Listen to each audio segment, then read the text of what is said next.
Hi, I'm Linda Winter. You've probably seen me at one of the quilting sewing shows. If not, I hope you get a chance to come see us. Today, I want to talk about the zip bind and stitch in the ditch systems. I'm quickly going to go over the tools, and of course later on we're going to spend lots of time on each of the tools. This is a large minute miter, which I pulled out over here, my medium minute miter, my small minute miter. On our projects, you'll see me using the large and the small. Based on the width of our binding, we'll use one of those on the front, one on the back. We'll talk more specifically about that later on. These are my zip guns. I've got a large zip gun, a medium zip gun, and a small zip gun. Here's my large zip gun, here's my medium zip gun, here's my small zip gun. The clips came in the package here. In the old days, if you got the zip clips, you had 15, 15, 15. We've upgraded and we have 20, 20, 20. Each of the zip guns hold 8 clips. So if you have the new package, you've got 28. If you have the old, you have 23 for each of the zip guns. Highly recommend buying more zip guns and zip clips because you'll use them for a bunch of other things too. So we've got our zip guns. Up here, we've got a Soulmate. This Soulmate, this is mine. You can see it's beat up. It's been ripped up. Love my Soulmate. Seam ripper, stiletto, all kinds of things. We'll talk about that later on. The zip bind tool. This is my zip bind tool over here. We're going to be using that in detail, showing you how to use it for both hand binding and stitching in the ditch. And then our stitch in the ditch foot. The stitch in the ditch foot I've got attached to the machine. We'll talk about attaching it to your particular machine. And we have in the stitch in the ditch foot a foot and a fence and a fence and a fence and a fence. We'll talk about fences so you know what they're for. And then these are our adapters. These Shanks adapters are for your sewing machine if you don't have a universal sewing machine. And we'll show you the specifics of a Bernina, Janome, some of the specific machines. But it fits on all those machines that are out there. You also get in the package written directions. So we're going to be going through all these tools in detail. All right, this is our foot in our package. What we want to do is get this ready for the sewing machine. We're going to flip this over, remove the backing. Now we're going to pull the foot out. You've got a foot and a fence. Again, we'll talk about the other fences in a minute. Right now, I just want to focus in on the numbers that are hard to read, the numbers that are engraved. Hear my fingernail? You can hear they're engraved. What we want to do is get those numbers to pop. I've got on the fence a 1, a 2, a 3, and a 4. We'll do that later on, but this is basically the process. Black Sharpie, hairspray. We're going to draw on the lines. Would help if I put my glasses on. Scribble on the numbers. It's going to be a mess. I'm just going to do a couple of those just so you can see. I don't want that ink on the top. I want the ink in the lines. So with hairspray has alcohol. I'm just going to spritz. What's going to happen is that ink starts to run, and it starts to run down into the engraved lines and the numbers. We're going to color again. We're going to use the hairspray. We're going to color again. We're going to use hairspray, wiping each time. When you do that enough times, you're going to end up seeing those numbers showing up nice and clear.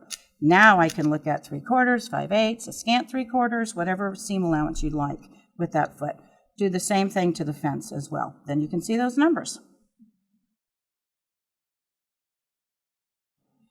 All right, the foot comes with 4 fences, and you can see I've got fence number 2 attached here. That's how it comes in the package.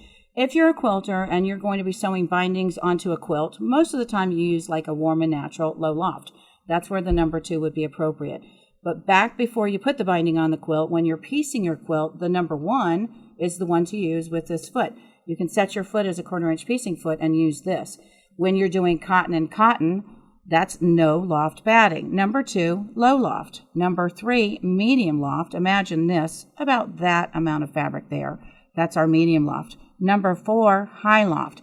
High loft, even though I don't have much fabric here batting-wise, what I've got here with my prairie points between the batting, the cotton on the front, the cotton on the back, and all of my binding is a lot of fabric. The bulk that's here versus the bulk that's here causes me to go from number 2 to probably number 4 with a high loft.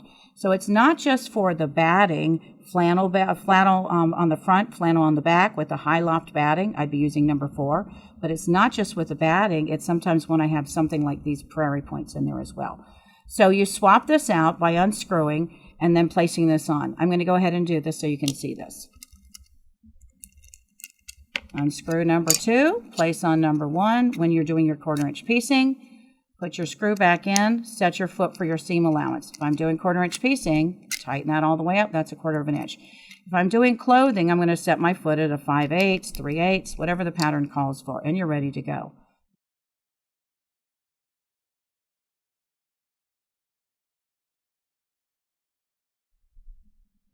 All right, getting started with your project, we've got some things to do. We want to gather our materials. First, if you're learning to use the tools, I'd love you to get a practice piece that's made out of something that has a low loft batting, cotton on the back, cotton on the top, not any polyester, not a high loft, because this is our practice piece. We're going to be cutting our bindings, working on this so we can get started then moving from this to a real quilt or a table runner, jacket, purse, whatever it is you're going to be doing. So we're going to square off your project. If you already own our no slip strip ruler, then you know the beauty of this. This is going to allow me to square up, getting my binding, my quilt, everything cut perfectly consistently. On this project, I'm going to line my ruler up to my mat. I'm looking at this line right here, and I take my rotary cutter, and I'm going to roll forward. Now, if you're right-handed, I should be looking funny to you because I'm using a left-handed rotary cutter. Left-handers out there, then you should feel right at home. I'm using this line right now to line up, and I'm going to place my ruler on my mat, and I'm squaring up using my blue line here. And I really would put my glasses on at home if I were doing this to make sure this was lined up. There's my blue line. There's my blue line. And I don't know if you're noticing where my body position is. I'm cutting from my shoulder, from my hip, so that gets me going straight rather than in front of me. All right, we continue to finish up the 4 sides of our project. We're going to put this aside and pull out the rest of the tools that we need. We're going to cut our binding strips. You'll see a video of 2 of us folding the bindings and then cutting the bindings so you can get one long strip of binding. And then we're going to pull out the rest of our tools. I need my minute miters. I only need 2 on this project, 1 on the front, 1 on the back. Because my binding that I'm going to be using, and your first time around, I'd like you to do the same, is 3 inches of binding. When I fold my binding over, you'll see that this width fits this minute miter perfectly. So I'm using the large minute miter on the front. Later on, I'll show you how we know that that small minute miter is the one we use on the back. I'm going to use my zip bind tool later on. I need my stitch in the ditch foot with my number 2 on here and my number 1. We're going to swap the number 2 off in a minute and put the number 1 on there. I need my zip gun with a container with zip clips. And if you do make any mistakes, you've got that Sew-Mate handy and we're ready to go.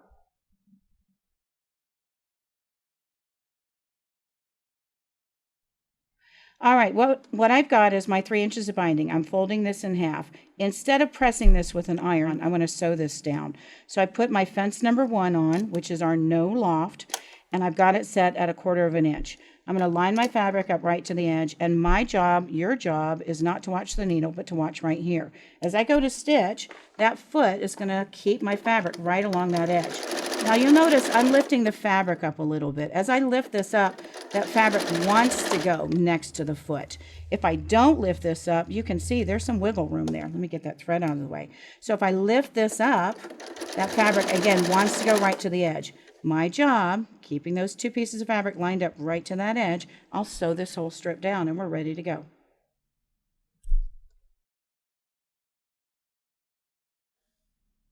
All right, at this point, I've got my binding that I've sewn down. I've given it a good finger press. Again, you can go to the iron, but the problem with the iron is this may not fold correctly. We've sewn it down, so what I get here is exactly the same, and all I want to do is just give it a good finger press. So my binding strip is ready. Cut your binding amount that you need for the project that you have.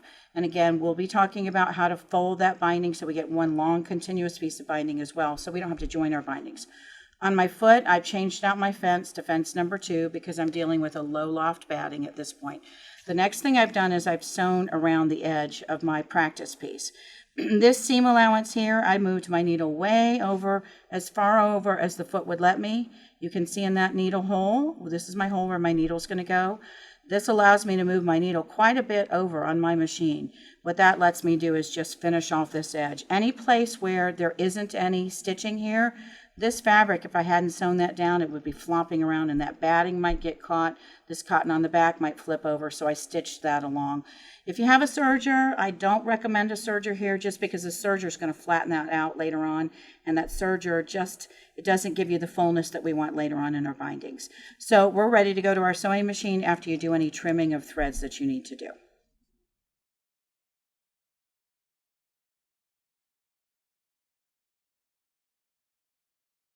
All right, at this point, we're ready to go ahead and attach our binding to our project. Whether this is our little girl's dress, an apron, a purse, if this is your practice piece, then we've got this small project about the size of a placemat.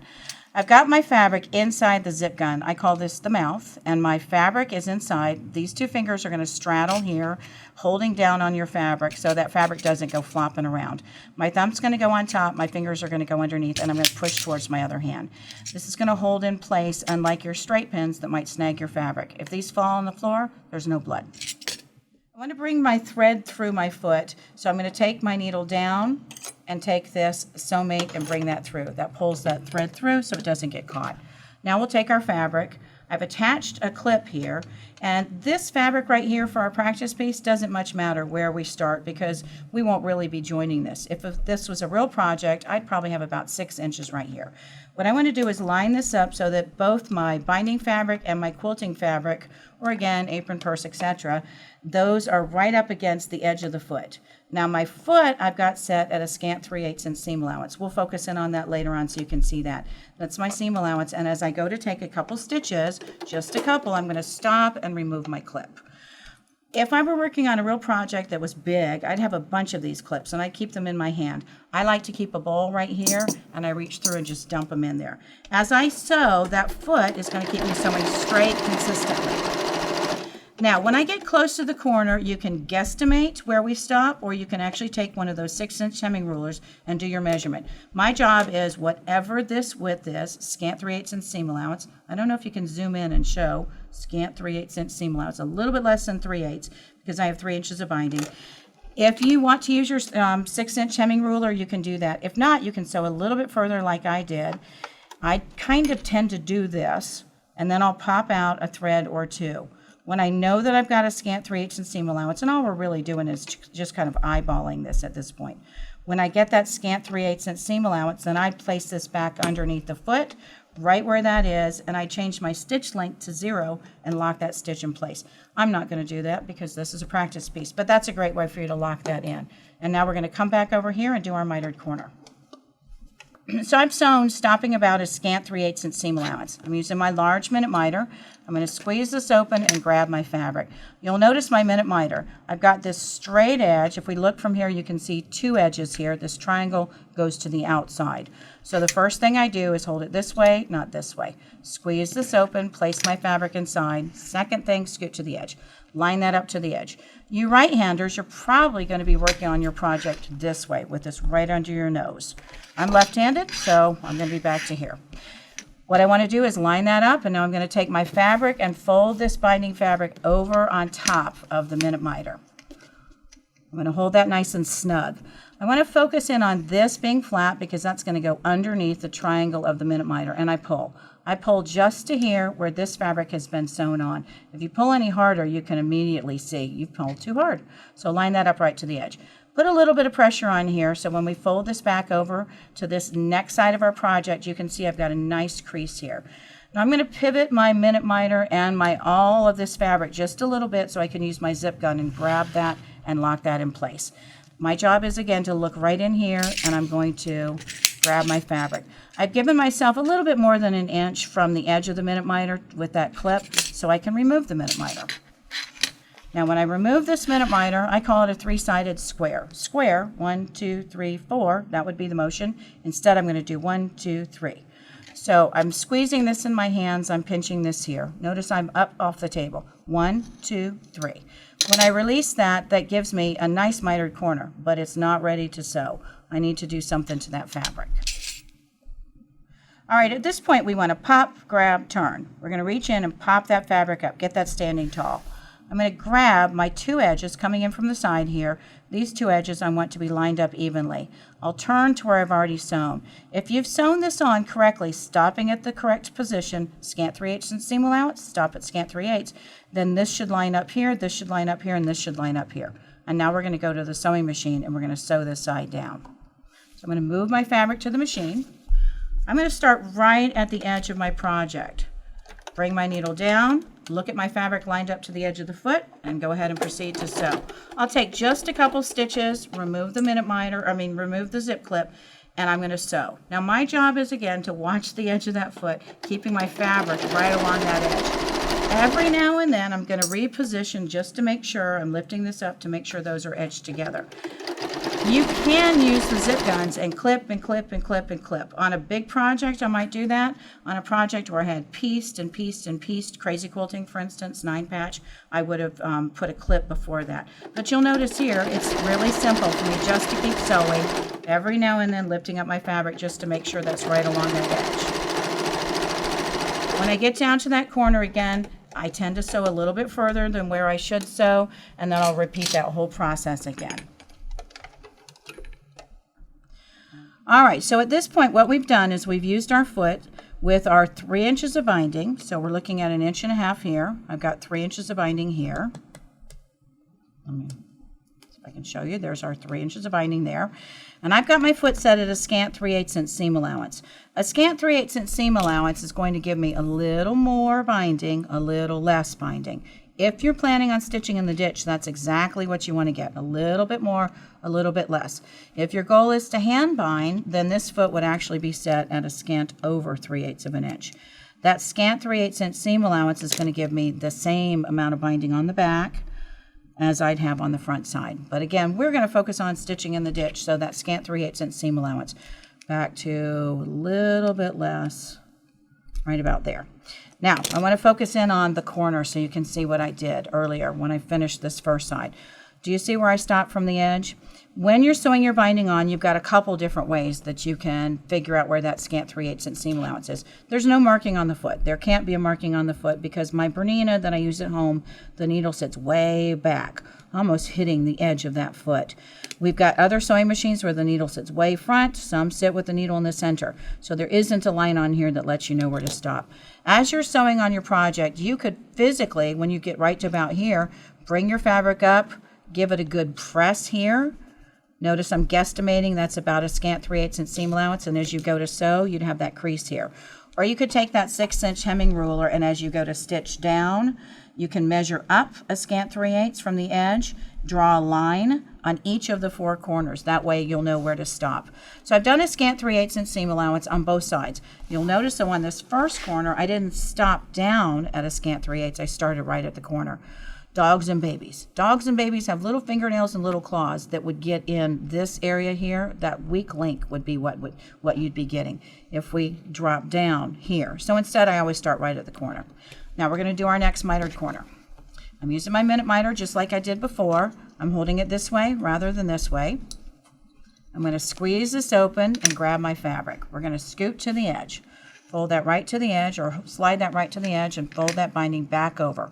Hold nice and snugly this fabric underneath that triangle, line that up so it's right to the edge, and then we'll fold that binding right along. I'll pivot my fabric to the side just a little bit. Again, me being left-handed, I'm going to the left, and then I grab my fabric, using these in place of straight pins. We're going to remove the minute miter. 1, 2, 3, instead of that 4 sides, 1, 2, 3, and then we're going to pop, grab, turn. I'm going to pop that fabric up, get that standing tall, grab my 2 edges, make sure they're lined up evenly together, give it a good crease, turn it to where we've already sewn, and then we'll go to the sewing machine and sew this side down. I'm going to put the foot back on and we'll stitch this down and we'll be ready to go. All right, so we're ready to sew the second mitered corner down. I started right at the corner. I take a couple stitches. I'm going to get rid of that zip clip. And as I sew, again, I'm focused right here on the edge of the foot, keeping my 2 pieces of fabric together right along that edge. Now for your practice piece, you can stop anywhere along here. If you're working on a real project, you'd continue on, again, stopping at that scant 3/8 from the edge. Again, if you're going to do a marking, that chalk pen right here, if you're going to fold the fabric up, this would be a good time for you to fold this fabric back up, give it a good press. When you get that crease, hopefully you can see there's a little bit of a crease there, you can stop there. Or if you can do what I mentioned first, over sew, and then use the sew mate and rip out those stitches. You would continue on, do your mitered corner, sew the next side, do your mitered corner, sew the next side, join your bindings. We're going to stop right here because for your practice piece, this is all you need to do. Sew one side, miter the 2 corners, sew the next side, and then this third side, basically, we've sewn almost that whole way.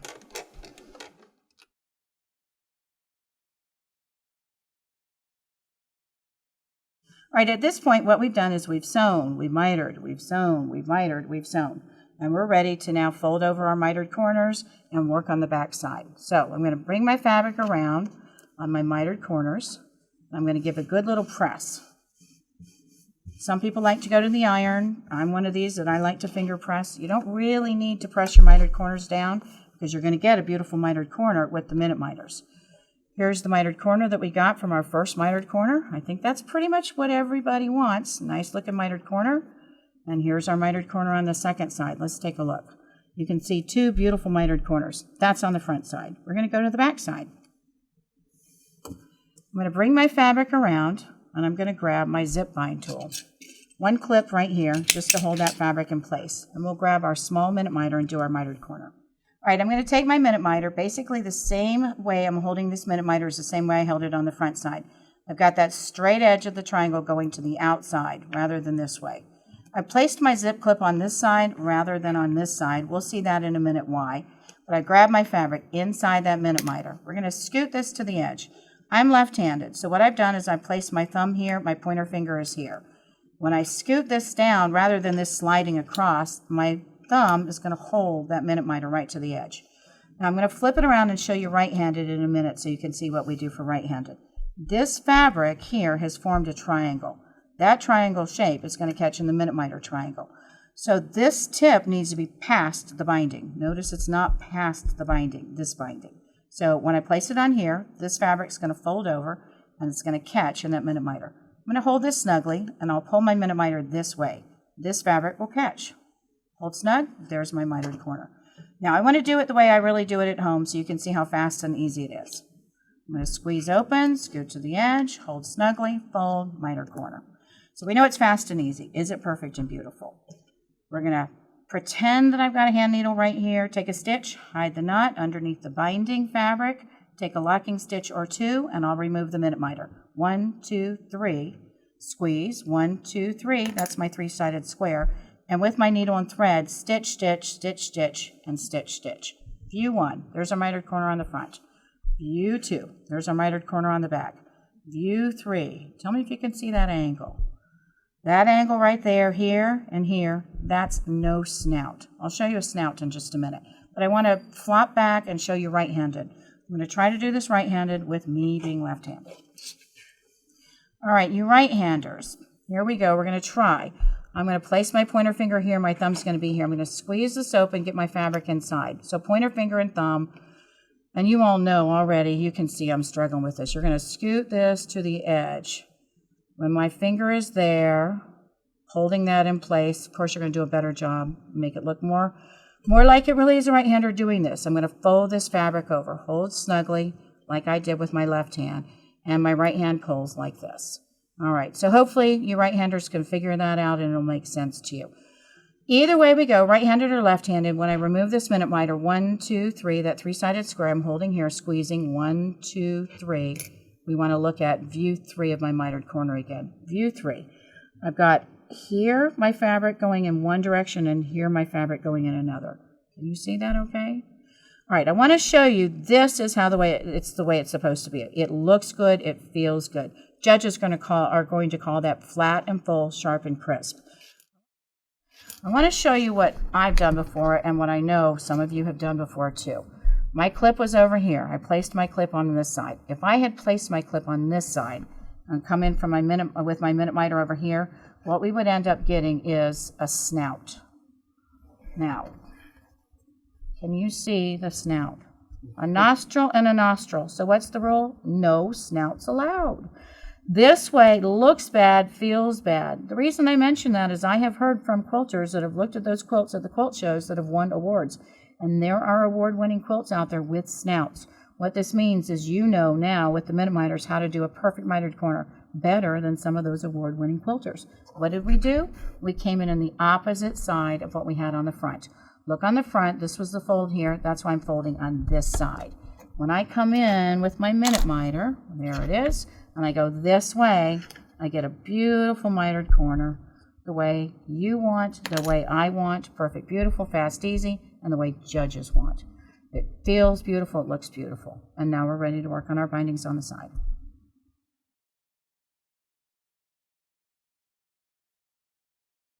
All right, for your practice piece, I mentioned doing 3 inches of binding and using this foot, setting it at a scant 3/8 inch seam allowance. I want to show you how to adjust the zip bind tool. I mentioned in the videos and in the written directions a couple things. Cotton on the front, cotton on the back, low loft batting, 3 inches of binding. I love the binding to be straight of grain for you to learn on. You can do bias later on, you can do cross grain, but I'd like you to do straight of grain your first time around. Stiffer fabric is always better than softer fabric, so if you wash it, put some starch in it. So we've got our foot set at a scant 3/8 seam allowance. So I've given you a few things. 3 inches, scant 3/8. On the zip bind tool, I want to give you another measurement. A 3/4, 5/8. There's no 3/4, 5/8 on here. So where is the 3/4, 5/8? If you imagine this tool having markings all the way down here, you can see I've opened that. We're going to put in our heads a 0. All the way down would be 0. All the way up here in this slide portion, we're going to put a 1. So if I have 0 here and 1 up here, then 3/4, 5/8 is going to be 3/4 the way up this slide. Now, if you've seen me at a show, you know I talk about my belly. So here we go. I'm going to bring this into my belly. If you don't have a belly, visit Dairy Queen, a couple blizzards a week, you'll get one. We're ready to go. What have I done? I placed this in my belly. My belly is my third hand, and I'm going to bring this tool forward. My thumbs are here, my pointer fingers are here, and I'm pushing this down. What I'm looking at is about 3/4, 5/8. I'm tightening this up, and I'm working on the slanted side first. The slanted side leads, the other side follows. So I look at that and I say, okay, that's about 3/4, 5/8. We're just testing the tool at this point to see, did I make it too small or just right? I've turned it to the other side. My pointer fingers are here, my thumbs are here, and I push this out. What I want to feel for is that this is even, when I adjust this evenly. I don't care about this, I care about this. I turn this over, I make sure that they're not only even, but they're straight. Because you can make this tool crooked as well. So what are we going to do? We're going to test the tool. Did I make this tool too big, too small, or just right? I'm going to bring my fabric in. This is my 3 inches of binding. We did our scant 3/8 and seam allowance. And we're talking about stitching in the ditch. That's where that scant 3/8 comes into play. I squeeze my tool open, my fabric's inside, and I'm going to pull back and pull forward. Now, my pointer fingers are underneath, my thumbs are on top. If I struggle getting the fabric in the groove that I've made my seam allowance here too wide, I didn't struggle. I'm going to do that again so you can see what I mean. I pull back and pull forward. My binding went easily in the groove. So I know I've either made my tool just right or that I've made it just a little bit too big. So how do we know? Our binding should sit tightly in the groove. Right there is our groove, and that binding should sit tightly in the groove. That's our clue number 1. So the binding sits tightly in the groove. You should be saying, yeah, I think this is right. Now we're going to go to clue number 2. Clue number 2, the lock line. This is the lock line. Can you see that lock line okay? That lock line should never show. I pulled it out.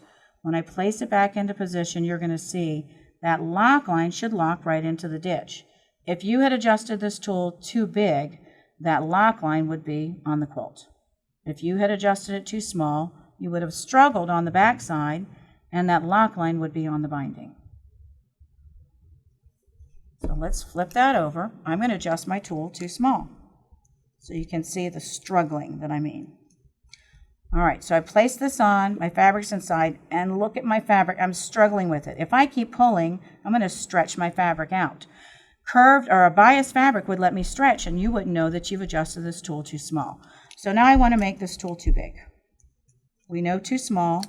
We know just right. Now we're going to see too big. I pulled my binding back, and I think, well, I don't know. That's kind of wiggly, kind of loose. I'm not so sure. I know the binding's sitting in the groove, but it's a little bit wiggly. You should right away be saying, I think I've made that too big. Let's go on to clue number 2. Oh, look at that lock line. That lock line is showing on my quilted material. So I made it too big. So back to the belly, we adjust this. Once you know how to adjust this tool, it's going to take you 2 seconds to get this adjusted correctly, maybe 30 seconds. Once you set this tool, if you always do the same thing, you always use the same type of cotton, the same type of batting, and you always cut your binding 2 1/4 or 2 1/2, whatever it is that you like, then you adjust the tool once, and you don't have to adjust it again. All right, my binding sits tightly in the groove. It popped in easily. The lock line isn't showing. I'm ready to go. This tool is adjusted perfectly, evenly if I'm hand binding. We still haven't talked about stitching the ditch yet. If we're going to be hand binding, we're ready to go. If we're stitching in the ditch, we've done everything we need to do except one final step. We need to make this side a little bit longer. How much longer? A hair, a smidge, a scant, a skosh, a wee bit, a little bit more. So back to the belly. This slanted side is face up. I have my pointer fingers at the end of the tool, and I'm pushing this out with my thumbs. I turn this over, I look, and I can see this side a little bit longer. When you feel and you look at that from the edge, I should be able to see a hair, a smidge, a scant, a skosh, a wee bit longer. Can you see the difference there? Should I change the angle? All right, here's my zip bind tool. When I tighten this up, this doesn't move, this doesn't move. That's what it's supposed to be. Here I've got a bad screw. This screw, we call it reverse screw. Sometimes when this comes, you'll have a screw that doesn't hold. You know, it's supposed to, when you make it tight, it's supposed to hold that in. It doesn't. If this is the case, unscrew it, take this piece out, turn it over. What we're going to do is place this screw in, and if you've got some pliers or one of those grippers from your kitchen, place this on the wrong side. Tighten it up as tight as you can, and then loosen it up. Tighten it up as tight as you can, loosen it up. Do that a couple times. What's happened with some of these, and it's not all of them, it's just from time to time, we'll get a phone call on it, is this screw has been put in backwards. So we call it reverse threaded, where this is supposed to be threaded all the way down, but it's supposed to grab more here. So what we've done by putting it on the opposite side and tightening, loosening, tightening, loosening, tightening, loosening, is hopefully re-threading this. Place this back inside. Now notice what I've done here is this L is the way it's supposed to be. If we look at it from this side, you can see it looks like a block L. If you put this in backwards, you should be able to make sense of, oops, that's in wrong. So it's going to go back in here, and then place that screw in and see if it's holding in place. If this doesn't hold in place, you can call us. We can send you another one. But that reverse screw is something that if that happens to you, you know how you can take care of it yourself. When you set this up and you get that locked in place, this should hold. So try that out, see if that takes care of it if you have that problem. If this doesn't take care of it, again, contact us at the office. We can send you a new one.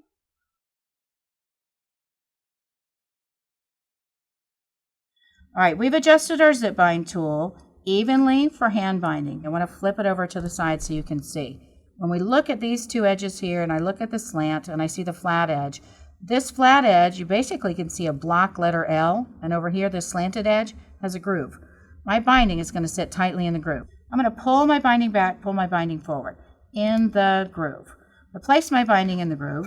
We're going to flip to the side, and I want you to see the binding is sitting tightly in that groove. What does this tool do? It keeps the width of my binding the same. As I slide this tool along, the width of my binding, hopefully you can see it's staying the same. Now it's the same on the back. It's the same on the front. The tool is keeping the width of my binding, adjusting it for me the same. So if I'm going to be sewing by hand, I adjust this tool, this side and this side evenly, hand binding. If I'm stitching in the ditch, you'll see later on, I'm going to be adjusting this tool. I'll bring it back into frame in just a minute. We'll be adjusting this tool a little bit longer. I call this right here a hair, a smidge, a scant, a skosh, a wee bit longer.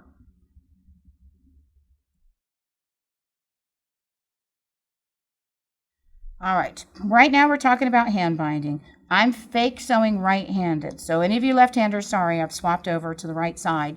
If you're right-handed, you right-handers know everybody sews a little bit differently. So I want to show you a couple different ways that I've seen people sew. We've done our mitered corner with the minute miter at this point. This would have been stitched down. Our knot would have been right under here. So that would be done. Our thread is dangling, and what we want to do is look at the different ways that we would sew this down. Some people stitch, stitch, stitch, stitch, stitch, stitch, stitch. Some people do that. This is kind of stitching towards you. I want you to notice where I've got this fabric. It's under my arm, kind of next to my body, stitching towards me, and I'm sliding the tool along towards my body. When I get close enough to where I might do some damage and sew myself in, I'm going to scoop the whole project forward, repositioning everything and stitch, stitch, stitch, stitch, stitch. Now, my needle and thread would be here. My pointer finger underneath, you can see, is kind of right in the ditch where my binding is attaching to my quilt, table runner, jacket, whatever it is, and my thumb is on top here. As I'm holding this tool here, not here, notice what the handles do. That releases that, so my fingers are here. As I stitch, stitch, stitch, this helps me keep the width of my binding the same. And I don't recommend having a table in front of you like I have here, but you get the idea as we're stitching. Not that many people sew towards them. I want to show you another way that a lot of people sew. This is right to left. So I'm in my lap. I'm in a chair, a couch, in front of my TV, my cat's on my lap, whatever position you like to be in. Maybe you're in the car and your husband is driving and we're stitching right to left. Stitch, stitch, scoot, stitch, stitch, scoot, stitch, stitch, scoot, stitch, stitch, scoot. When you again get right in front of you, scoot that project along. Some people like to stitch like this. Some people basically do the same thing, but it's further out in front of them on a TV tray, or maybe you have the quilt over your knees in your lap or on a TV tray. If you do that, your fingers have some choices. My thumb can be here with my pointer finger underneath. My fingers can be here. They can be here. But again, they're not here. If I look at what that's doing as I slide, it's going to keep that fabric loose. I want that fabric tight. We're going to be stitching this way. Stitch, stitch, scoot, stitch, stitch, scoot, stitch, stitch, scoot, stitch, stitch, scoot. So whichever way you like to stitch. Maybe it's like this. So we're stitching, stitching, stitching. I want to show you how we get to the corner in just a minute, but I have one more way that some people actually sew when I teach those classes. All right, so here's another way, away from you. Maybe it's straight out, maybe it's a little bit off, and again, in your lap on a TV tray. I met a lady that does it over the armchair of her couch. Stitch, stitch, stitch, stitch, stitch, stitch, stitch. So you're scooting that tool along. Again, fingers here, not here. You're going to find the way that works for you that you like to sew. I'm going to show you what we do to the corner, though. So we've started in this corner. I'm going to zip down and pretend that I've done all the way down here. This is all sewn. And we're right to here. Stitch, stitch, stitch, stitch, stitch, stitch, stitch, stitch. You'll notice here, you think you can't go any further? I can, right about there. I'm going to take a locking stitch right there.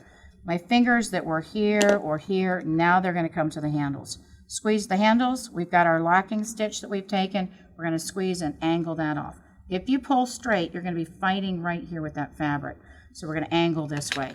You'll stitch to here. I don't know if you can see that white stitch thread, but we'll stitch right to there and take a locking stitch. You can use the minute miter and place your minute miter in that fabric there and place the zip bind on the next side, or if you've stitched this down, all you have to do is physically fold your mitered corner and you're ready to go. We place our zip bind tool on the next side.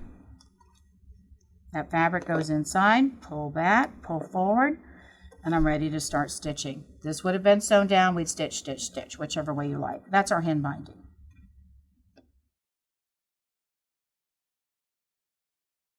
At this point on our practice piece, we've sewn, we've mitered, we've sewn, we've mitered, we've sewn. You just need to do that part for learning to use the tools. If you're working on a real quilt, a table runner, jacket, little girl's dress, apron, etc., we would have finished up joining the bindings. We'll reference that a little bit later on, so you'll know how to finish up real projects. But to learn, this is all we need to do on the front side. What we've done so far is we've got our mitered corner on the front, so that we've got those two where they're consistent. We now want to go to the back side. We're going to take our zip gun and we're going to place a clip here. Now we talked earlier about stitching by hand, and I used my minute miter, the small minute miter, on the back side here. We're not going to do that first. We're going to use our zip bind tool and place it on first. We've also talked about adjusting this tool, this slanted side, the groove side, a hair, a smidge, a scant, a skosh, a wee bit longer. This side's a little bit longer than it is here. This is going to work for two reasons. The second reason is this. The first reason was that seam allowance that we used. We're using 3 inches of binding on our practice piece. We've set the foot at a scant 3/8 inch seam allowance, a little bit less than 3/8 of an inch. And what that's going to give me is a little more, a little less. When I adjust this tool, a little more, a little less, you should be saying, oh, I'm starting to get it. This is going to hold the binding a little bit wider than the front side. So I've got my zip bind tool a little longer. This side was the side that we left consistent. We made this one a hair, a smidge, a scant, a skosh, a wee bit longer. I'm going to place my fabric inside, and this is no time to be dainty. I want pointer fingers underneath, thumbs on top. We're going to pull back, pull forward.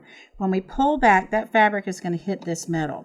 Right now, the groove is sitting on top of the binding fabric. When I pull my binding back here, I'm going to pull it so that it's against this metal, and then I'm going to pull it inside the groove. So you won't be able to see this part in here. You'll see the fabric from the side. We'll do a close-up on that so you can see that. And again, that binding should sit tightly in the groove. That's how we know that it's adjusted correctly. So we're going to point our fingers underneath, thumbs on top, pull back, pull forward. That binding, you can hopefully see that it's moving left and right, but it doesn't move forward. It's sitting tightly in the groove, and it's wider on the back than it is on the front. All right, at this point, I want to place a zip clip over here because I'm going to come in with my minute miter on this side. So I'm going to grab, hold that in place, and I'm going to take my small minute miter. This size fits the width of my binding. I'm going to squeeze this open, and just like we did for our hand binding, I'm going to scoot that so it lines up to the edge. This fabric's going to catch in that triangle. At this point, I leave that minute miter in here.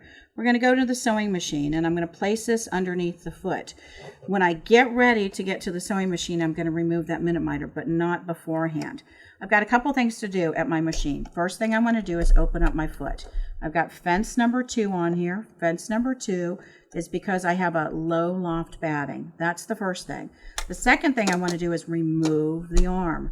I don't want a table on here. I don't want an arm. I want the free arm. So on this Janome, I remove this.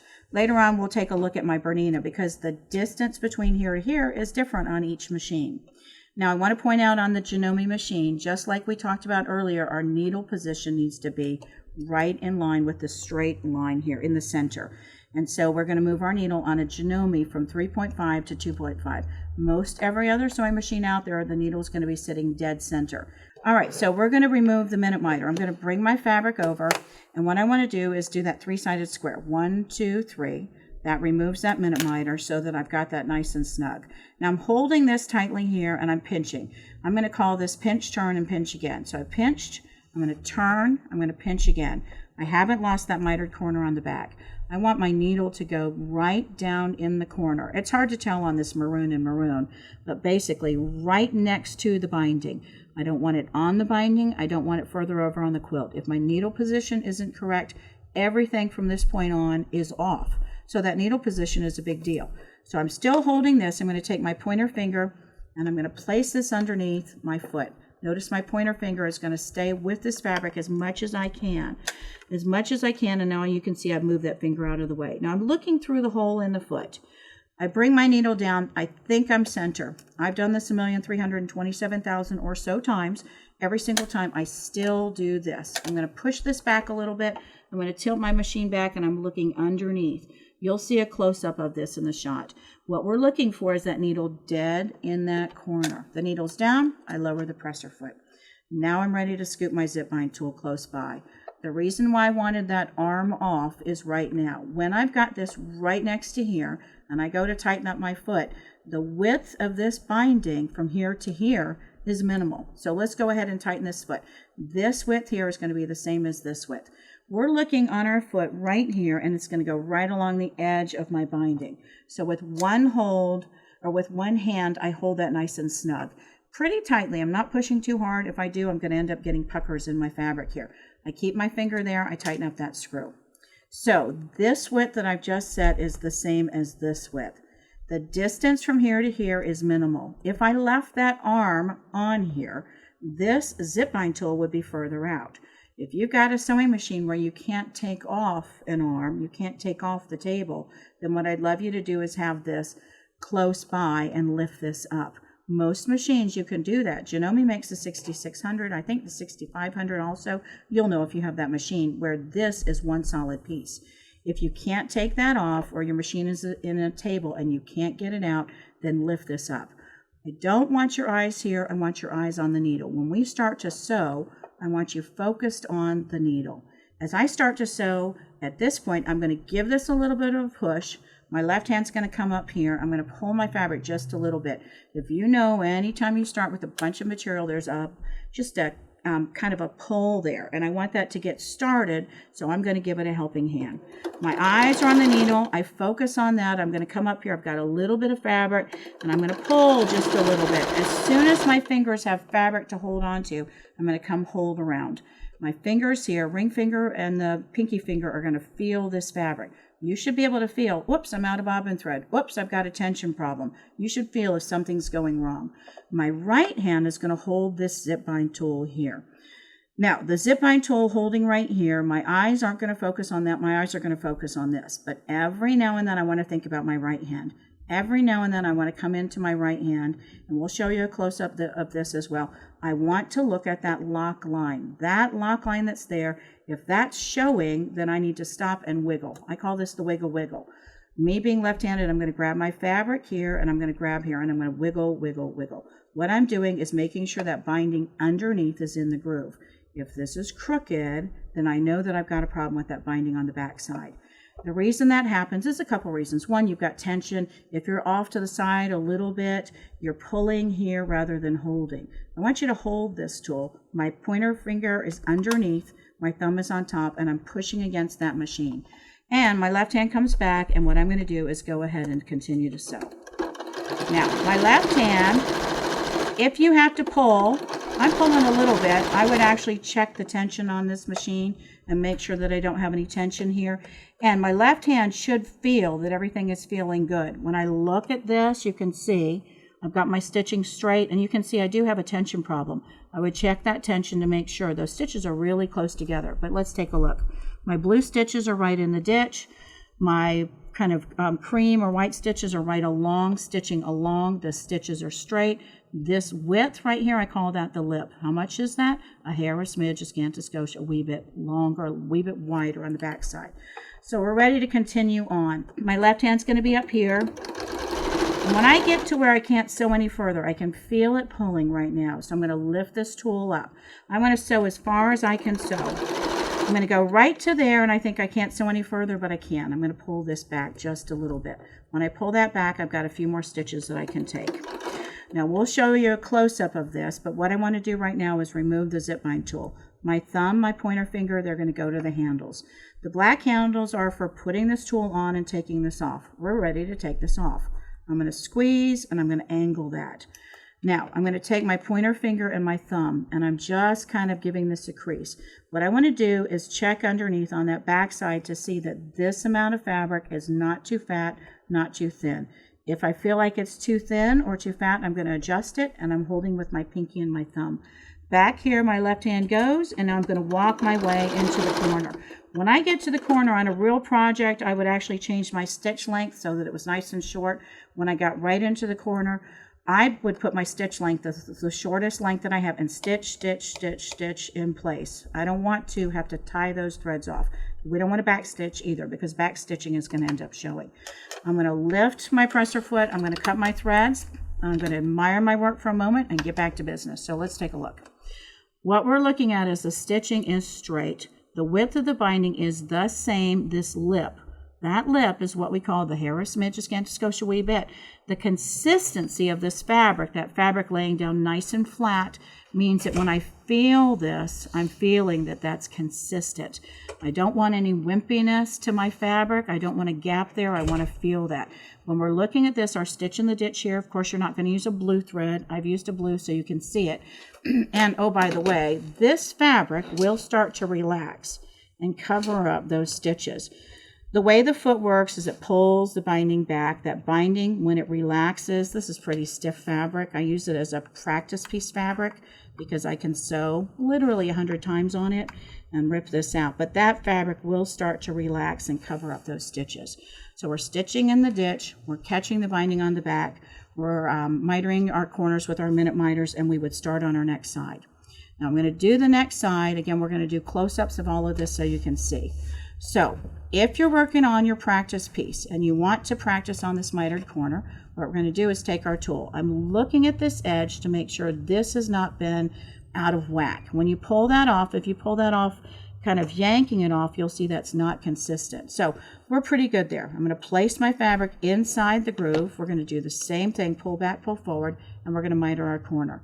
We have two ways to miter our corner. We can use our minute miter, or because I've stitched right to the corner, I can simply finger fold. If I had stitched this in place, stitch, stitch, stitch, lock those stitches in, I would trim this thread and trim this thread.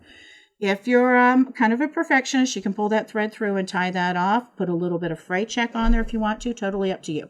You can finger press your fabric to do your mitered corner, or you can do the mitered corner with the minute miter, just like we did before. Right to that corner, there we go. What are we going to do at this point? I want to open up my foot. When I open up my foot at the sewing machine, then I'm going to tighten that up just as we did before. What I'm doing is I'm sewing as far as I think I can sew. Right now you think, gosh, I can't sew any further. I really can. This tool here, I can pull a little bit further. This edge right along here, I'm going to sew as far as I can. And at this point, I'm going to lift this up and I want to stitch, leaving this tool on as much as I can. So I've got a few more stitches I can take. Right about now, that's when it hits me. I can't sew any further. My thumb, my pointer finger, they move from the zip bind tool to the handles. I use the black handles to put this tool on and take this tool off. I'm ready to remove it. So I squeeze here and I'm going to angle this. I don't pull straight because I'd be fighting with this fabric underneath. I put that away and I want to stitch to the corner. So I'm going to just give this a little bit of a press. I'm feeling here, giving this a press, and I'm going to peek underneath. I want to look to see that this isn't too fat or too narrow. It's a little bit too fat, so I'm going to make this a little bit narrower, and then my thumb and my pointer finger are down here, and I'm going to stitch my way in. Right about here, I'm going to change my stitch length, if this is a real project that I'm working on, to make my stitch length shorter. I'm going to stitch, again, right about there, I would change that stitch length. I'm not going to, but on a real project, when I get to the corner, a shorter stitch length will let me get right to the corner. When you get right to the corner, do a real short stitch length. Stitch, stitch, stitch, stitch, stitch in place. Lift your presser foot, cut your threads. And then I always say, admire your work for a moment. Let's take a look at this. I'm going to place it up so you can see. The stitching is straight. The width of the binding is the same. This lip, that's my Harris Midge Scanta Scotia wee bit. And now it's time to get back to business. We've got another side to do. What are we going to do? We're going to place our zip bind tool on the next side and finish up. At this point, I've got my minute miter in, I've got my zip bind tool on, and I've opened up my foot. I call this corner to corner start brand new. We started in the corner, we sewed to the corner, we started brand new. Starting brand new means place the zip bind tool on, address the mitered corner, use the minute miter for sure on the first mitered corner. On the second mitered corner, third, fourth, you can finger fold if you want to do that. And then the third part of start brand new is opening up this foot. So we're ready to remove the minute miter. I'm pinching here. Oh, by the way, if you ever find that you're missing the mitered corner, give this a little bit of a press forward. If you find that you're not catching that corner, just finger press that forward a little bit. Here we go. 1, 2, 3. Pinch, turn, pinch again. I'm on the front of my project. Where does my needle go? Right down in that corner. Same as what we did before. So my pointer finger is on top. I'm pushing that underneath. That thread wouldn't be there. We would have cut that off. I look through the hole in the foot and I bring my machine back, peek underneath to make sure I've positioned that correctly. Lower that presser foot, scoot the zip bind tool close by, and we're ready to tighten up the foot. This width is going to be the same as this width. So hold with one hand, tighten that screw with the second hand. And here we go. I'm going to push a little bit. I'm going to pull a little bit. Push a little bit, pull a little bit. As soon as my fingers can reach around and I have fabric to hold on to, that's going to allow me to stitch in the ditch. My zip bind tool is holding the binding wider. My stitch in the ditch foot keeps me stitching in the ditch. Stitch in the ditch, catch the binding on the back, make it pretty, do it fast.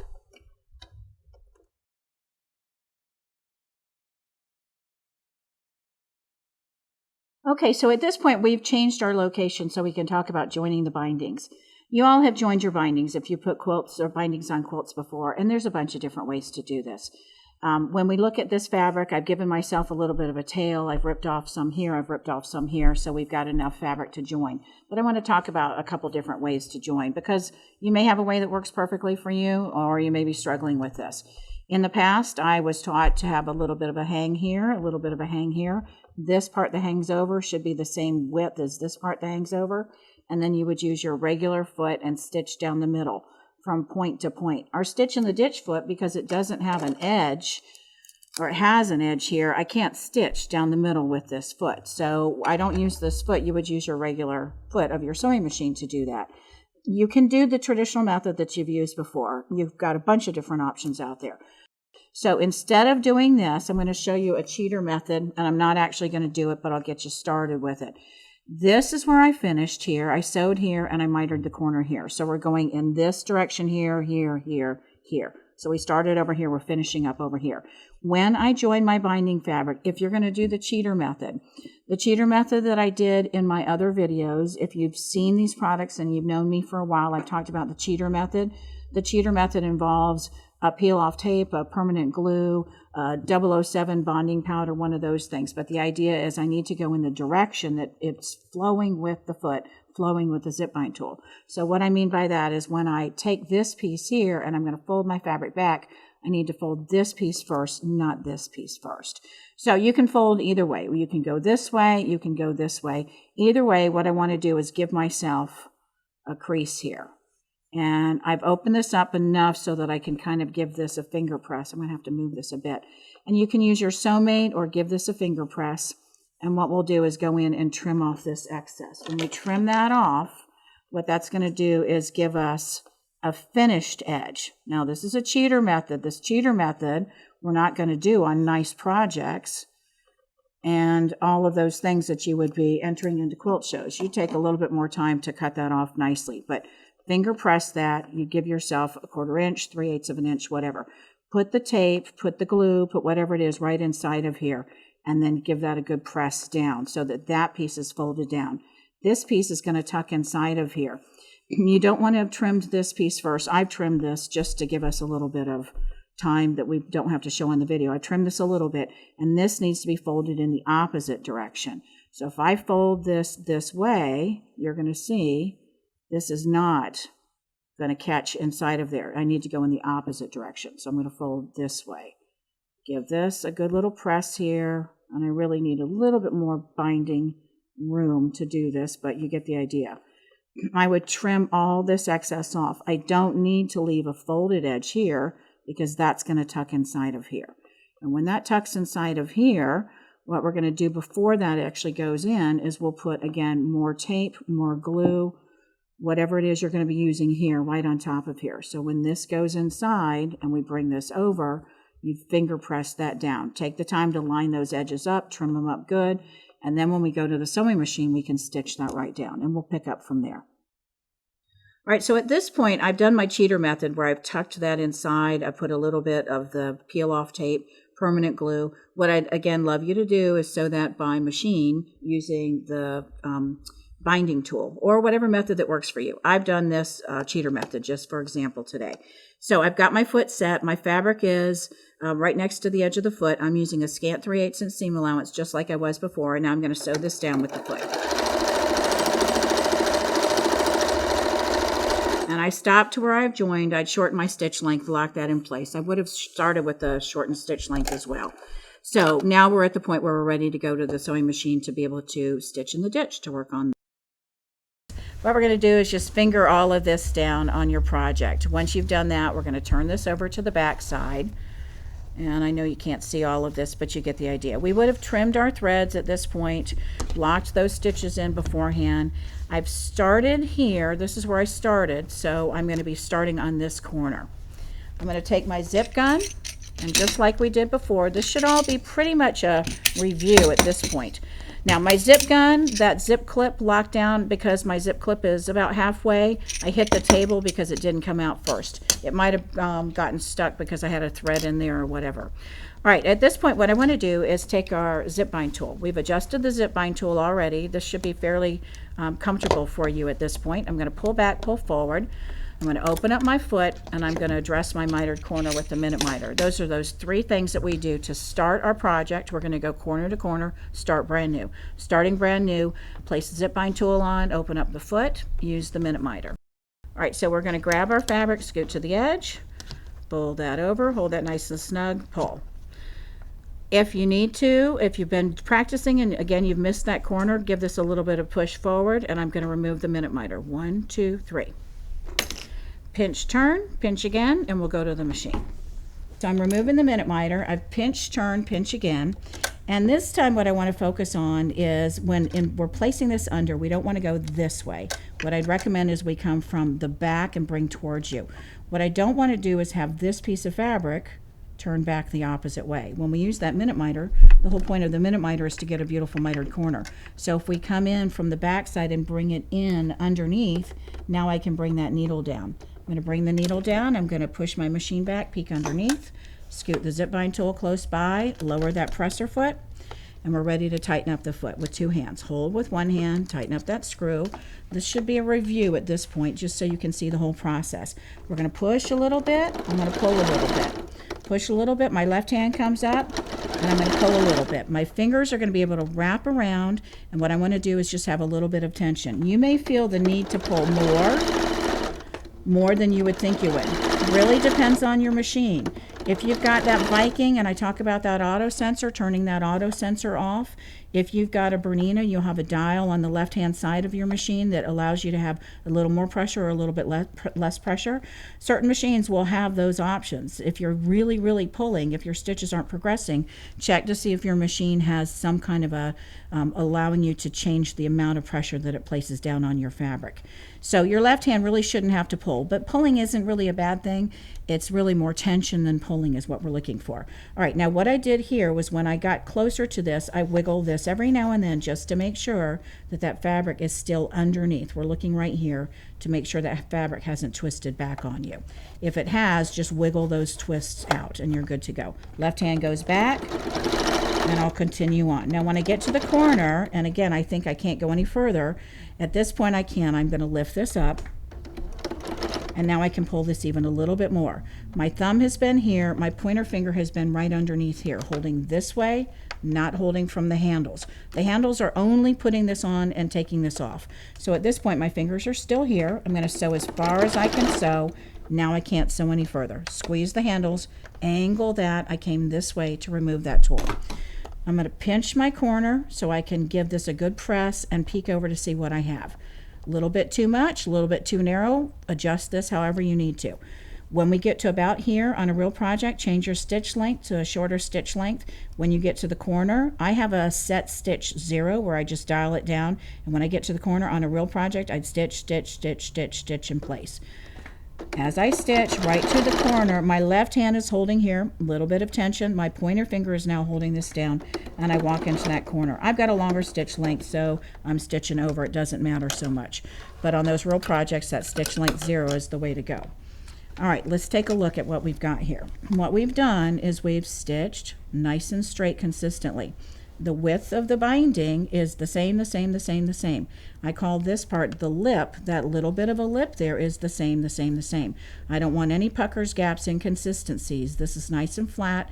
This, when you get a chance to feel it, it's full. That comes from our seam allowance. But the stitching in the ditch on the front, you can see those blue stitches on the front. Again, you're going to use a navy that matches. Practice piece, use a contrasting thread so you can see that. This fabric right now, this is our stiff, cheap fabric. It doesn't relax so much on its own. Good fabric will relax and cover up those stitches. You can see, even with what I'm doing here, that's going to cover up those stitches a little bit. Because this is a stiffer fabric, it doesn't spring back and relax on you like a regular cotton fabric would. All right, what are we going to do next? We've gone corner to corner. We need to start brand new. Open up the foot. Take your tools. We're going to get our zip bind tool. Place our fabric inside, pull the binding back, address our mitered corner. Use the minute miter if you want. I'll use it on the first corner. I won't use it on the, or I'll use it on the first and the second, and the next corner when I finish, I won't use it there. So 1, 2, 3 to remove that minute miter. You all have seen that before a bunch of times, hopefully. Snip those threads. I'm not going to, but you get the idea. And if you push this way versus bring this way, I want you to come from the back. That's one of those things that I figured out later on, so I still have the habit of going in the opposite direction. I'm peeking underneath, looking to make sure that needle is right there, and we're going to scoot our zip bind tool close by, tighten up that foot, and we're going to sew the next side. Give it a little bit of a push. I'm going to come up here and give this a little bit of a pull. When my hand can get in position, then my fingers are going to wrap around. And right about now, I'm going to lift up my zip bind tool, and I'm going to pull back a little bit further, and now remove that zip bind tool. Sew to the corner, pinch to make sure that's nice and flat, peek underneath to make sure it's not too full. Change your stitch length to a shorter stitch length, stitch into that corner. Lift your presser foot, cut your threads, repeat the process. Open up the foot, admire your work for a moment. Again, our stitching is straight. We're catching the binding on the back consistently. Place our zip bind tool on.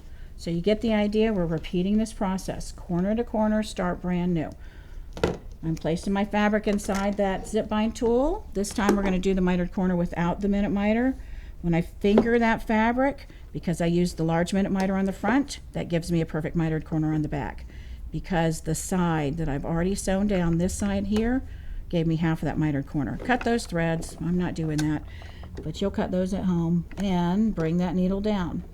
Lower that presser foot. I didn't peek underneath there because that's pretty clear that I've got it there. But you all want to get in the habit of peeking underneath every single time. So we're on our third side. Give it a little bit of a push. Give it a little bit of a pull. Get your hand in position. This time I'm going to wiggle, wiggle, wiggle. I can feel it's off a little bit. And stitch to that corner. So we're repeating that whole process. Now I can really feel with my finger right here that my fabric is flipped. Before I stitch any further, that's going to create a problem. So what do? Wiggle, wiggle, wiggle. I want to wiggle this out so I can see that that fabric is no longer folded. Hopefully you can see that in the camera. If you didn't do that and you got to stitching, you'd be missing that binding on the back.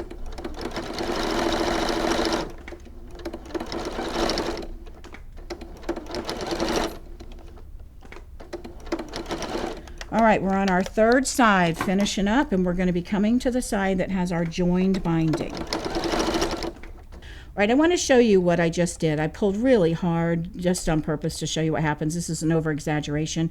What we want when we remove this tool is to have this consistently a hair a smidge wider, longer than this side. If that happens where you pulled too hard, just go back and readjust this. What I want to be able to see is the consistency. That consistency is going to allow me to get a little bit more on the back than on the front. So we're going to place our fabric inside, pull the binding back. Now this is our last side where we have joined our bindings. When we look at our binding here, let me get this so you can see it hopefully. Right here you can see that my cheater method, I haven't sewn this together. This fabric was tucked inside and I used a little piece of that peel off tape. You can use permanent glue.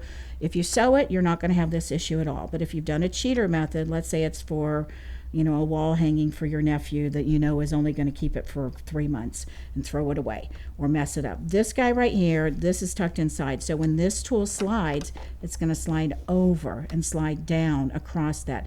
If we had gone the opposite way, if we had tucked this side here inside of here, this tool wouldn't slide. It would end up getting caught. So if you are going to do that cheater method, make sure that you've got this in the right direction. We want to go with the flow instead of going against the flow. So I'm going to go back and place this inside again, start in that corner. On this last side, we want to be able to go right over that joined binding as if it was one piece of fabric.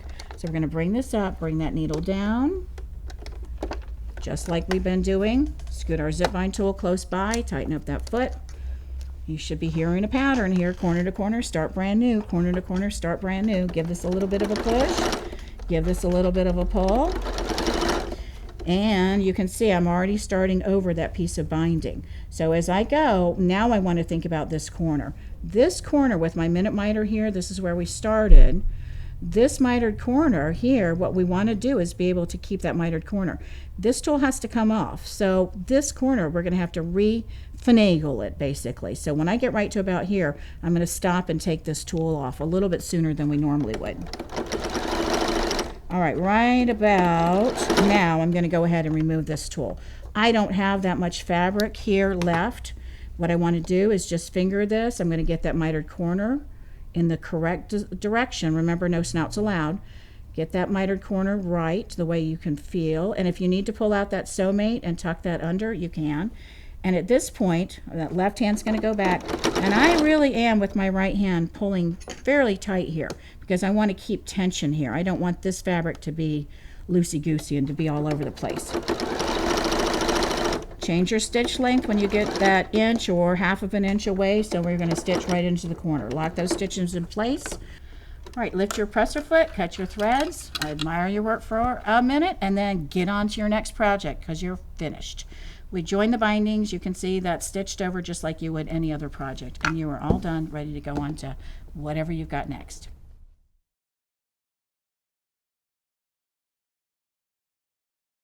Now for your practice piece, I always recommend the 3 inches of binding. Straight of grain, a stiffer fabric, cheaper fabric is always good for you to learn on rather than straight cross grain or bias to learn on. This seam allowance on our foot, we set it a scant 3/8 inch seam allowance. That's a little bit less than 3/8. Depending on your machine, it might actually be a little bit more, a little bit less. What we're looking for when we stitch this down, if we're planning to stitch in the ditch, is a little more fabric on the back than we have on the front. I call this a little more, a little less. If you're hand binding, then what we want is exactly the same on the back as on the front. So for this video, we're going to be talking about stitching in the ditch. So 3 inches, scant 3/8 inch seam allowance. When we go to a wider binding or narrower binding, we've got to determine what our seam allowance will be. I'd love to be able to tell you, do this, do this, do this, but that's not the case because of the amount of fabric you have. This is a cotton binding, this is a cotton on the front, this is a cotton binding on the back, or cotton fabric on the back, and I've got a low loft batting. If we change any of those factors, then the seam allowance we're going to use will change too. This is 3 inches of binding, scant 3/8 inch seam allowance, and you can see how that gives me a little more, a little bit less. So, scant 3/8, we're going to take a look at a narrower binding. Over here, I've got 2.5 inches. The seam allowance that I'm using is going to be halfway between, there's a 1/4 inch, halfway between a 1/4 inch and where we just were. That's scant 3/8 inch seam allowance, right about there. So the seam allowance I used is right about here. Again, based on the amount of fabric you have, cotton, cotton, low loft batting, flannel, flannel, high loft batting, that seam allowance will change. This seam allowance, when we sew this on, should give me a little more, a little less. What that ends up looking like when we stitch in the ditch is this. You don't see the stitches in the ditch on the front side. We don't see the stitches, or we see the stitches straight consistently. This width is the same, this lip is the same. That comes from our zip bind tool. We'll talk. All right, now that was 2.5 inches. We're going to look at 2 1/4. I know a lot of people have been taught 2 1/4. So how do we do 2 1/4? Here's 2 1/4 inch seam allowance, or 2 1/4 inch bindings. Let's take a look at where our seam allowance would be. That's a 1/4 inch. This might be a 1/4 inch, or it might be closer to a scant over. That's a scant over a 1/4 inch seam allowance. That scant over 1/4 inch seam allowance gives me a little more, a little less. That's what we're looking for. And when I say a little bit more, what I'm doing is folding this fabric over so that it's full. This batting goes right to the edge. I don't want to have too much on the back and too little on the front. That's kind of what's happened if you've done 2.5 inches or 2 3/4 or 3 inches and you've used a 1/4 inch seam allowance. This with that a 1/4 inch or even a scant over a 1/4 inch is going to give me just that little more, a little bit less. Let's take a look at how that looks when we're finished. This is what we're going to be getting. We're stitching in the ditch. We don't see the stitches till I pull the binding back. And then on the back side, what we're getting is the consistency. The stitching is straight. This width is the same. This lip is the same. Now at this point, we're going to swap out and talk about not so much the seam allowance alone, but how this works with the zip bind tool. Now, if you want to do a wider binding, baby projects, those kinds of things where I want a fuller, fatter binding, then you can do that as well. With this width, I've got 4 inches of binding here. The seam allowance that I used is set at almost a little bit over, maybe 1/2 inch, right about at that 1/2 inch. And when we look at this, the needle you can see is right along there. As I stitch this down, again, I'm looking to see on the back side when I fold this over, just a little bit more, a little bit less. If you're not comfortable with a little bit more looking from front to back, we can look to see there's our stitch line. And what I want is for this to be a little bit wider on the back side from that stitch line. If I had it a little bit less, like right there, that's right about there, that would have been a scant over that 1/2 inch. So you may have your stitch line for this amount of fabric a little bit less than that 1/2 inch. Bottom line is when you're stitching and you sew this first side down, we want to take a guesstimate. You're looking at the ones that you know a scant 3/8 inch seam allowance, so 3 inches of binding. And from there, everything else is kind of based on that. A little bit more, a little bit wider for a wider binding, a little bit less than that scant 3/8 for a narrower binding. What we're looking to see is this is a little more, a little bit less. Now we're going to take a look at our zip bind tool and adjusting our zip bind tool and using the minute miters as well. Our minute miters to do our mitered corners. When we do this, I'm going to get this angled. I'm going to pull over my large minute miter. Now this large minute miter works with this. This one versus this one, you can see this width is better than this one. This is too small, but remember we're going for the one that's closest to, so it doesn't have to be exact. Like we did on our practice piece, I stopped sewing whatever my seam allowance was, 1/2 inch here, that's about a 1/2 inch from the edge. And I'm going to squeeze this open, grab my fabric, scoot to the edge. We're going to fold that binding back over, holding snugly this fabric in that triangle. Now you can see it doesn't go all the way to the edge. When I fold this fabric, I want this edge here to follow along with the edge of my project. So I'm going to finger that so that I've got that lined up. We'll take our zip gun, and I'm going to place a clip here. And what we're looking at is this right inside of here. When we see this, this is a nice square. When I pull this back, you can see that's lined up fairly evenly. We're going to remove this 1, 2, 3, just like we did before. And we're going to pop, grab, turn like we did before as well. When we pop that up, I'm going to grab my edges of fabric. Those lines are even together. They line up with this edge here, and this lines up with that edge here. And as I stitch that down with the same seam allowance we used here, 1/2 inch or just a hair under, that's going to allow me to sew that straight. That's on our wider bindings. Let's take a look on our narrower bindings. Our narrower bindings. We're going to come over, and when we look at this, we can see this one. This is our 2 1/2 inch. This one works better than this one. When we look at our 2 1/4, we're going to see that this one works better than this one. That's the eyeball method at work. We're going to use our minute miters just like we did previously, but now we're using the medium size instead of the large size. That's our mitered corner. All right, so we know the tool comes adjusted where the screw is all the way back to the back. Right now I've loosened both sides. That's what I want you to do.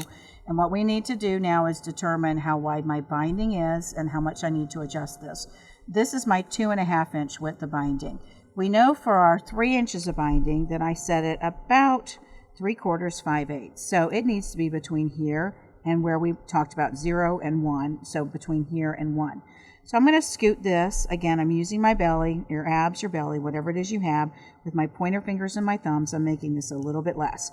We always adjust the slanted side first. We turn this over. We put our thumbs out in between, push this out. My pointer fingers are right along that edge, and I'm going to make them even. Now I'm looking on the front side, going back and forth to make sure that these two edges right down here are nice and even, and the tool straight, because you can make this tool crooked. So we've made this straight, we've made this even, we're adjusting this, we're going to check our tool. Test the tool. Did I adjust this too big, too small, or just right? And we're looking for those two things that I mentioned before. Now we're going to bring in a third thing possibly. We're squeezing this open. I've got this slanted side face up. This is the back of my project. And I'm going to pull my binding back and forward. Pointer fingers underneath, thumbs on top. Pull back and pull forward. Now with the 2 1/2 inches and 2 1/4 inches, the distance here is so narrow that you may not get it to pop just like I did. What I did was wiggle that in a little bit. We're going to look at our clue number 1. The binding should sit tightly in the groove. That looks pretty good without a pucker. So clue number 1, the binding should sit tightly in the groove without a pucker right inside of here. We're going to flip this over and look at clue number 2. The lock line, this is my lock line right there. My lock line was in the ditch, so we're good to go. I'm going to scoot this back. And we'll go look at that lock line. You can see that lock line isn't showing. I said I want to talk about one more thing, clue number 3. If you had adjusted this tool too big, you could have pulled this tight so the binding was still tightly in the groove and the lock line wasn't showing, but what would happen is right up here there would be a gap, and you'd be able to see light coming through, even a shadow of my finger coming through, but it doesn't. So this tool is adjusted perfectly if you're hand binding. If we want to stitch in the ditch, I have one more thing to do. I need that little bit more right here. So what I'm going to do is adjust that slanted side. I hair a smidge, scant a skosh, a wee bit. Back to the belly, my pointer fingers at the edge, my thumbs in those little grippers, those grooves.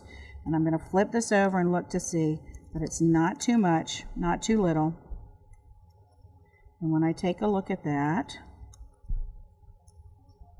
I've got a hair a smidge, scant a skosh, a wee bit. Hopefully you can see that edge right there. When that binding goes in the groove, again, watch my pointer fingers and thumbs, pull back, pull forward. This went in fairly easy. When we get to the 2 1/4, you'll see that I'm going to change that a little bit, but we're ready to go. This looks like it's a little bit loose, but when I turn over here, that lock line isn't showing, so we're good to go. What we would do is start with our needle of our sewing machine right down in the corner. We're going to bring over the minute miter. Because this side is sewn down for this practice piece, I've left these threads. If you're going to be sewing those down by hand, you can use them. If you're not going to sew it down by hand, we would have snipped those.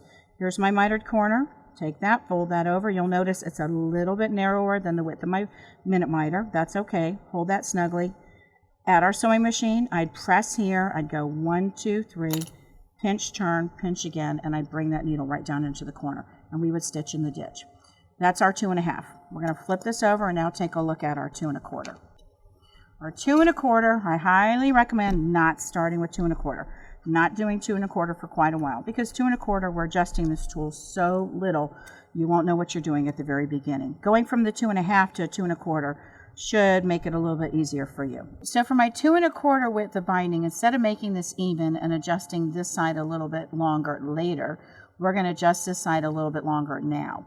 So when I place this in, my fabric's going to be inside. I'm going to pull back and pull forward. Because this zip bind tool, this what I call the groove, is sitting on top, I need to pull the binding back so I can go over that. The space here is very minimal, so I'm going to pull my binding back, and I may have to wiggle a little bit, and I'm kind of stretching that fabric. I'm going to work at it and keep going and going. What I've got to do with the 2 1/4, because it's so narrow, is wiggle this. That's why I like you to do 3 inches to start with, and even from 3 inches to go to 2 1/4. You can see I'm still wiggling with this fabric. This is what you're going to have to do. And now it's caught, and it's now inside, and I'm just going to straighten that out.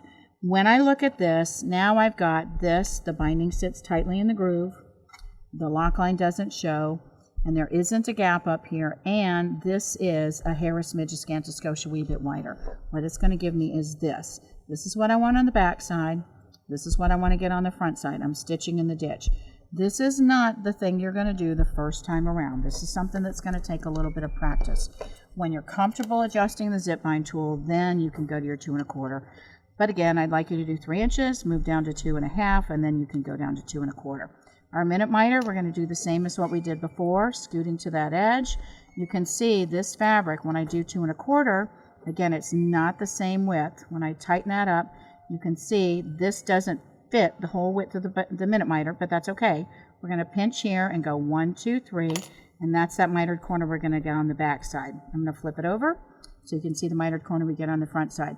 View 1, view 2, and from the side, that's our nose snout. So we would then go to our sewing machine and stitch in the ditch here. All right, we're going to move from narrower bindings and go to a wider binding. Now I have a 4 inches width of binding here. So we know this tool definitely needs to be adjusted wider. I'm going to go back. This is where we were. That's about our 3/4, 5/8. And now I just want to make this wider. And this is guesstimation at this point. So I adjust the slanted side. I'm going to turn this over. I'm going to adjust the next side. And this is what you'll really be doing at home. You may have extra fabric that you've got left over from a project, and instead of cutting this down, we just want to cut consistently. So what I've got is about a little bit more than halfway, closer to the 1. We're going to test the tool. We're going to pull our binding back and forward. And I can already tell I don't have this tool adjusted nearly enough. Can you see how I'm struggling with that fabric? So I'm going to adjust this bigger. What you'll do with this tool is you'll make it too big, too small, and just right. We want to get to the just right sooner rather than later. Once you know how to use this tool, this will start to get more comfortable for you. I've made it a little bit wider. We're going to adjust this. I'm going to pull back and pull forward. I can see I've got the binding sitting tightly in the groove, but take a look. There's that pucker that I keep talking about. The binding should sit tightly in the groove without a pucker in the binding. So we're going to go a little bit wider, but we're getting close. I'm adjusting, again, both sides evenly. I'm going to bring that fabric in the groove. All right, we're going to pull back, pull forward. And again, it's a little bit too much. Let's flip over here and see. And you know what I'm going to do? Let's wiggle this out. And it may just be, yep, we've taken care of that pretty much. I could adjust it a little bit more. I think when we go to the hair a smidge wider, I think I'm going to be okay. What are we looking for? Clue number 1, the binding should sit tightly in the groove. There shouldn't be a pucker. There's a little bit there that's going to come out. That's because it is a little bit wider on the back. Clue number 2, the lock line doesn't show. There's that lock line right there, and you can see that lock line locks into the ditch. Clue number 3, there isn't a gap at the top. This is ready if we were going to hand bind our project. If we're stitching in the ditch, then I have one more thing to do. Back to the belly, we're going to do our hair a smidge, a scant, a skosh, a wee bit, and then you'll be ready to go to the sewing machine. All right, we're going to take a look right here. This is a little bit taller than it is here. So my zip bind tool is adjusted correctly. You can see as I slide this tool along, that pucker that's inside of here is pretty much flat. Let's go to our minute miter. Our minute miter, I'm going to come over here. I'm going to place a clip on my corner. I'm holding that binding over just to get me started. We're going to use our large minute miter that we used on the front. Now on the back side, I'm deciding, is this the one I'm going to use, or is this the one I'm going to use? You'll try both just to see. We'll take a look at this and see. Scoot to that edge, fold the fabric over. That's a little bit too big. So this is how you're going to determine which one you use. Squeeze this open, grab our fabric, scoot to the edge, fold that over. There's my mitered corner. Now what I'm looking for here is this right here and this right here. When I think that's pretty much this width, the same as this, I'm going to squeeze and go 1, 2, 3, and there's that mitered corner that we get. There's view 2, there's view 1, and from view 3, my mitered corner from the side, no snouts allowed. I'd go to the sewing machine, place my needle down, and we're ready to go. Thanks for joining us with the videos here on the zip bind system and the seam guide foot. Be sure to head over to martellinotions.com for additional products that might go well with these tools. Have fun!